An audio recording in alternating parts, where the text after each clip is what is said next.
You wake up tired. Not the "I need 5 more minutes" kind of tired, the heavy kind. Your mind is already buzzing with unfinished tasks, open tabs, unread messages, and people you don't want to disappoint. And before the day even begins, you've spent most of your energy just trying to start. If that feels familiar, you're not alone. You are not lazy. You're leaking energy. Today, let's gently find and patch the leaks. Maybe you can't remember the last time you finished anything without checking your phone 6 times in between. Maybe nights are supposed to be for rest, but you keep scrolling because it's the only time that feels like it belongs to you. Maybe your brain is always on, constantly planning, replaying, rehearsing conversations, saying yes when you mean no, and apologizing for things that aren't yours to carry. You keep thinking, if I just try harder, if I just get more disciplined, if I just wake up earlier. But willpower can't fix a system that's quietly draining you at the source. Today, I want to walk you through 7 common habits that secretly steal your energy and give you simple, compassionate alternatives that refill your battery instead of burning it down. No guilt, no shame, just awareness, softness, and a few small, doable steps. Habit 1. Decision fatigue. Death by 1,000 micro-choices. You make hundreds of tiny, low-stakes choices every single day: what to wear, when to reply, what to cook, which tab to open next. These micro-decisions pile up, leaving you depleted before you reach the real, meaningful decisions. Your brain burns energy every time it has to evaluate, compare, or choose. When your day doesn't have rails, routines, defaults, or limits, your mind becomes a browser with 100 tabs, all auto-refreshing. Pre-decide the easy things. Create micro-routines, the same breakfast on weekdays, a default workout, a uniformish outfit combo. Use if-then rules. If it's past 10 p.m., I don't answer messages. If I'm on my laptop, phone goes on do not disturb. I make lists that live. Keep a standing grocery list, a weekly meal rotation, a fixed morning startup ritual. Think of it as automating your humanity, not losing it. Habit 2. Boundaries that only exist in your head. You say you have boundaries, but you still reply instantly. You still show up when you're exhausted. You still keep the door open, just in case. Leaky boundaries mean your energy is accessible to everyone at all times. Your nervous system can never fully rest because you're permanently on call. Make boundaries visible and mechanical. Put office hours in your bio, your email signature, your autoresponder. Use status messages. Deep work until 1 p.m. I'll reply after. Silence non-essential notifications permanently. Your phone isn't a fire alarm.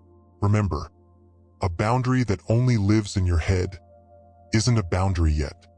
Habit 3. Revenge bedtime procrastination. You're exhausted, but you can't stop scrolling. You steal back time at night because your day never felt like it belonged to you. You're borrowing energy from tomorrow to feel in control tonight, and the debt keeps rolling over. Sleep isn't just rest. It's emotional regulation, memory consolidation, and nervous system repair. You're trying to self-soothe, but you're doing it in the most expensive way. Give yourself a deliberate evening ritual.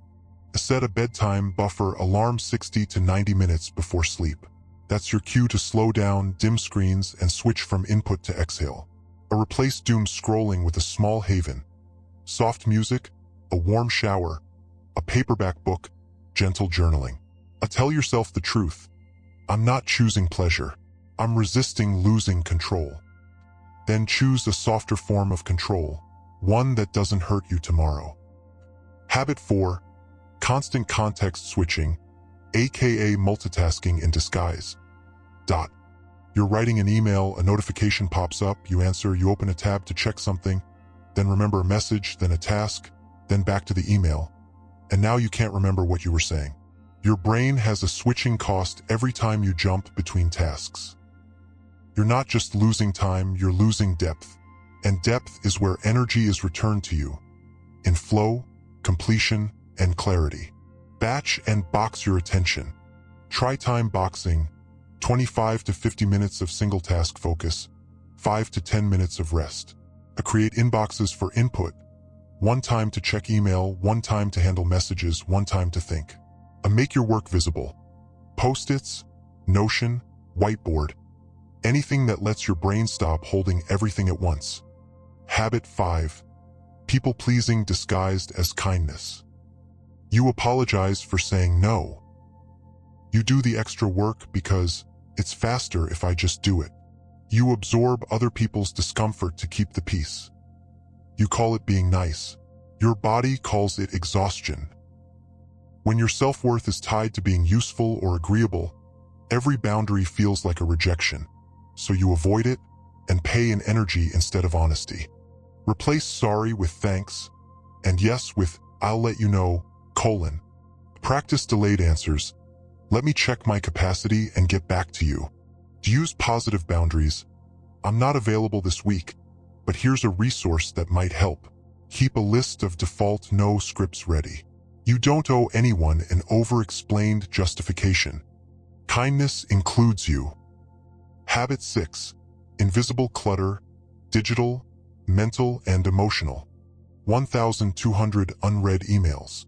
63 browser tabs. A to-do list that never ends. A room that looks tidy but a mind that is full of unresolved loops. Every open loop, every I'll get to it later, keeps a part of your brain on standby. You don't need more capacity. You need fewer open loops. Close loops on purpose. 2-minute rule. If it takes less than 2 minutes, do it now. A weekly reset. 1 gentle hour to clear your desktop, empty your downloads, archive emails, review your tasks, and decide what not to do. Someday or maybe list. Get it out of your head. If it matters, it will return. Habit 7. Self-talk that sounds motivational but is actually violent. I should be further by now. Why can't I just get it together? I don't deserve to rest until I'm done. It sounds like discipline. It's actually self-rejection. Your nervous system doesn't grow under threat. It freezes. Shame burns energy without producing movement. You're trying to shame yourself into expansion, and it's quietly collapsing you. Speak to yourself like you would to someone you love. To name the pattern, not your identity. I'm in an avoidance loop, not I'm a failure. To practice compassionate constraints. I can't do everything today, but I can do this one thing. End your day with a win list. 3 tiny things you did, even if one of them was just getting out of bed. You're not weak for needing permission. You're human for needing care. You don't have an energy problem. You have an energy leak problem. You are not broken. You are running a life on a battery that's been quietly draining from a dozen places you never noticed, because you thought the only way to be okay was to push harder. What if more discipline isn't the answer? What if more compassion is? Close your eyes for a moment. Imagine waking up and not reaching for your phone. Imagine your morning knowing exactly what to do. Not because you forced yourself, but because you designed it that way. Imagine your inbox closed until the time you decided. Imagine saying, I'm not available right now, and feeling peace in your body instead of panic. Imagine going to bed on time, because you finally gave yourself pockets of real ownership during the day. 10 minutes of quiet here, a walk, a journal page, a deep breath you didn't have to earn. Imagine ending your day with a small list of what you did, not a courtroom transcript of everything you didn't. That life isn't dramatic. It's not flashy. It's quiet, intentional, and unbelievably energizing. And it starts with one leak you choose to seal today. Pick one habit from this list. Just one. Name it. Gently. No blame. Then choose one small action to patch it. Tell me in the comments which habit you're working on and what your first gentle fix is. I'd love to celebrate your progress with you. If this helped you, subscribe for more calm resets like this. You're not lazy. You're healing. You're not behind. You're rebuilding. You've got this, and I believe in you. Thank you for giving yourself this time. See you in the next one.